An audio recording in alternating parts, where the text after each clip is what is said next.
Hello and welcome to Matchline 13's Alphabet of Wrestlers series, the Tag Team Edition. Now we're moving on to letter I, and this one was probably the hardest one so far, if not the whole alphabet. Now I isn't a normal name for a tag team, so I'm going to go and give you a few tag teams again, and you can fill in the blanks and chuck any information that you want to down in the comments below. Or any other facts, etc. etc.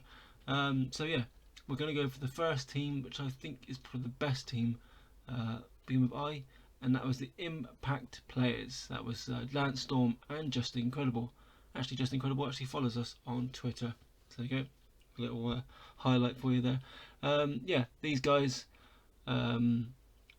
actually had a really good, I think about a year long spell in ECW where they actually won the gold and had really good title reign.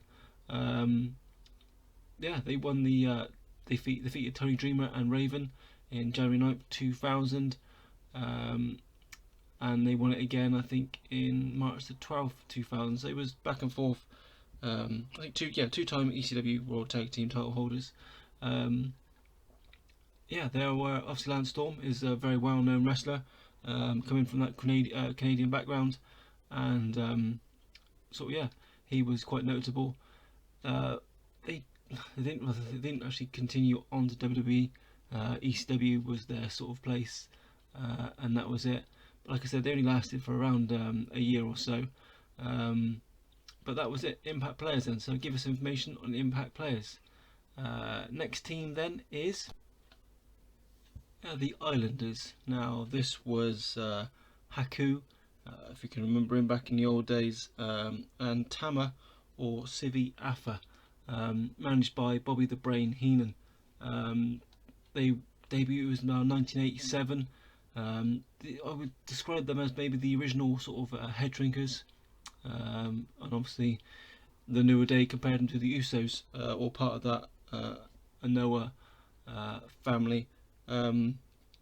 They were, as I said, led by Bobby the Brain Heenan, of part of his Heenan tribe of Andre Giant, Hercules, King Kong Bundy, and Harley Race.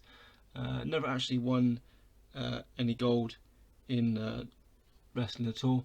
Had notable feuds with the Killer Bees, the Rougeau Brothers, Strike Force, Bulldogs, Demolition. But I say Haku went on to become more solo success. And there you go, a little bit on the Islanders. Yeah, like I said in the first one, let us know any information you want to do on the comments down below. Next team then, and we're going back even further now, so 1984 to around about 1987, and that was Iron Sheik and Nikolai Volkov. Now these guys were pretty brutal in their early years. Anybody that listens to the Iron Sheik's Twitter or sees his Twitter at the moment, then you know how much of a opinion he's got.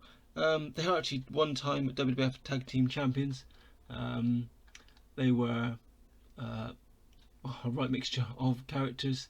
So they wrestled WrestleMania 1 when they beat Mike Rotonda and Barry Windham for the WWF Tag Team titles. They had notable feuds with UX Express, the British Bulldogs again, Killer Bees, Hacks and Jim Duggan as well, tried taking them on. But they was around, say, like I said, from 1985 to 1987. Both big, brutal wrestlers that they were. And say right up until 87, when I think they come to an end. I think it was the Can-Am Connection, Rick Martel and Tom Zenk defeated them, and they sort of went their separate ways. So here you go, Iron Sheik and Nikolai Volkov. And last but not least, how could I forget about the Iconics, Billy Kay and Peyton Royce. Yeah,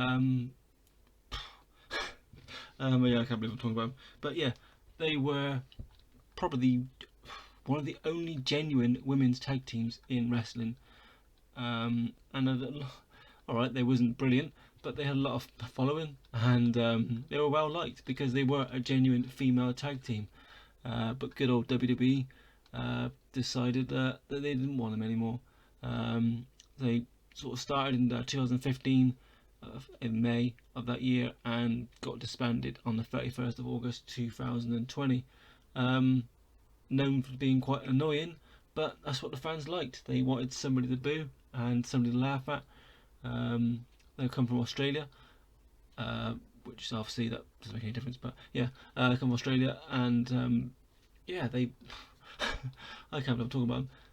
They not very well used in the end, and they went split up. Everyone thought it was going to go their separate ways and have single success, but then WWE decided to release them as well. They were successful. They won the Women's Tag Team Championship one time. So there you go. The Iconics as well. And there you go. That pretty much wraps up for your tag teams this week. Like I said, put a comment down below of anything you want to say about these tag teams. If you're old school, the first one's a couple for you. And if you're new school, then please put a comment about the Iconics down below. So yeah, thanks for watching. Please leave a like, comment, like I said, and subscribe. And I'll see you Thursday for something a little different. There'll be an advert soon. Stay safe. Bye.